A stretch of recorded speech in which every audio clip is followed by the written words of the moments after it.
Straightening out the Strait of Hormuz is something Trump has clearly wanted to do, but it has proven to be quite complicated. CNN has new reporting on what Trump was not told before launching into this war, according to sources. In the lead up to the first bombs dropped on Iran February 28th, the president met with a small group of advisors to discuss options. The president made it clear he wanted to launch a military campaign alongside Israel, sources tell us. This sort of briefing would normally include likely economic fallout should Tehran retaliate by closing the Strait of Hormuz, which is eminently predictable. But, three sources tell our CNN defense team, Defense Secretary Pete Hegseth not only validated Trump's idea to move forward, he downplayed risks, the sources said, of the conflict spiraling out of control. Nobody in the room during that critical meeting, we're told, emphasized the potential risks of starting the war. And speaking of risks, today Secretary Hegseth was asked about reports that the U.S. is considering putting boots on the ground, service members on the ground in Iran.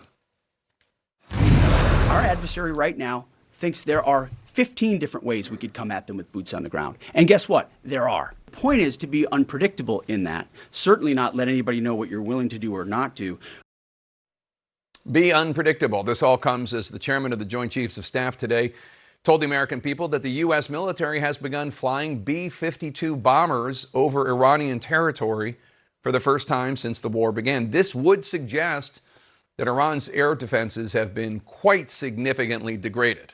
But the overall situation in the Middle East in general remains delicate, so delicate that the State Department today upped its shelter-in-place guidance for Americans in Saudi Arabia, adding this new warning, saying, quote, "We are tracking reports of threats against locations where American citizens gather. We advise U.S. citizens that hotels and other gathering points, including U.S. businesses and U.S. educational institutions, may be potential targets," unquote. How concerning is it that our CNN is reporting that ahead of the war, according to sources, no officials seem to give Trump a realistic rundown of potential worst-case scenario risks?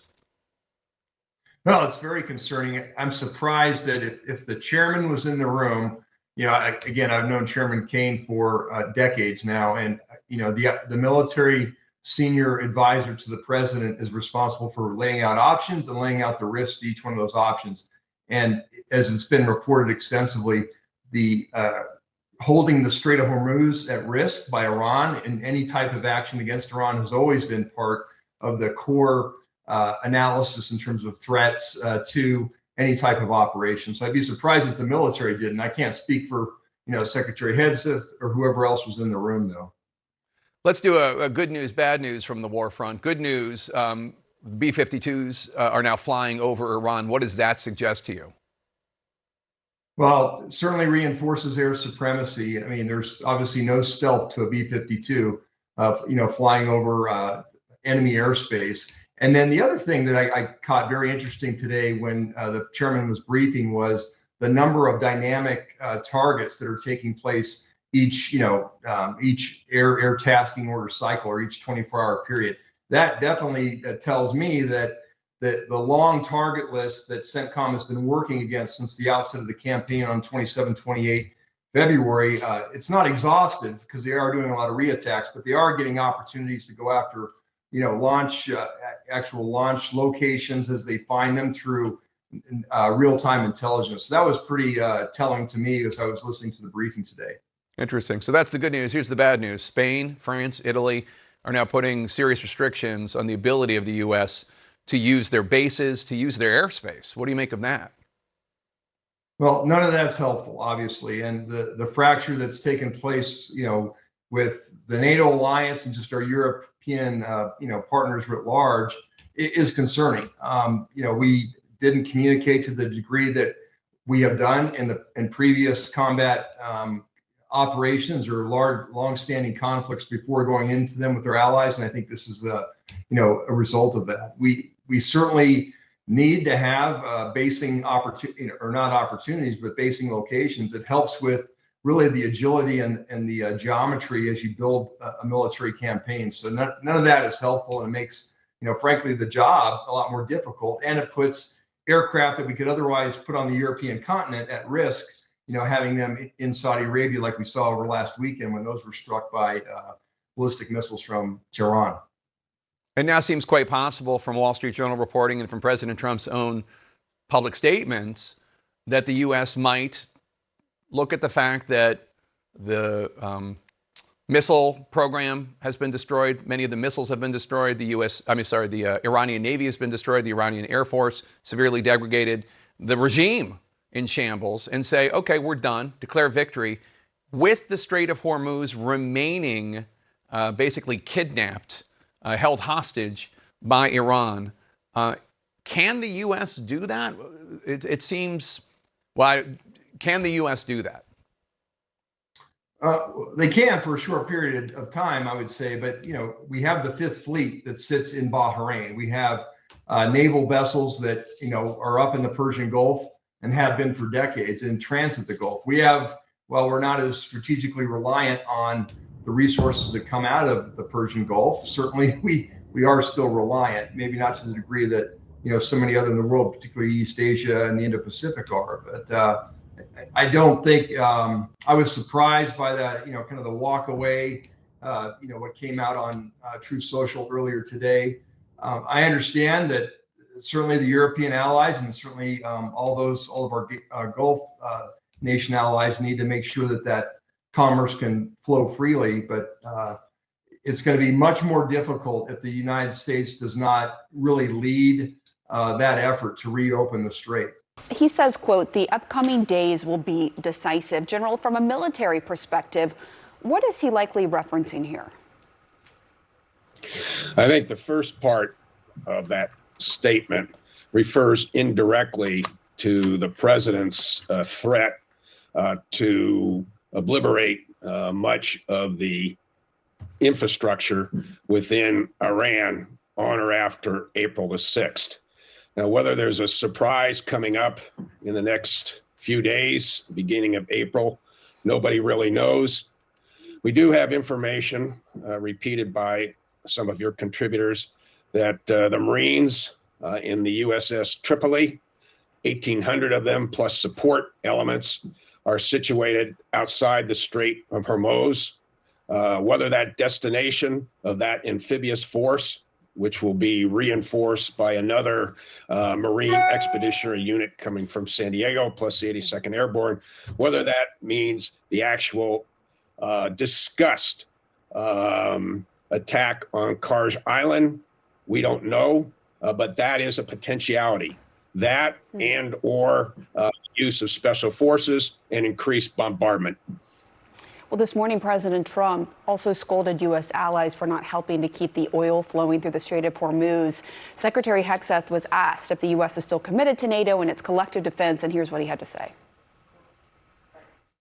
As far as NATO is concerned, that's a decision that will be left to the president. But I'll just say a lot has been laid bare.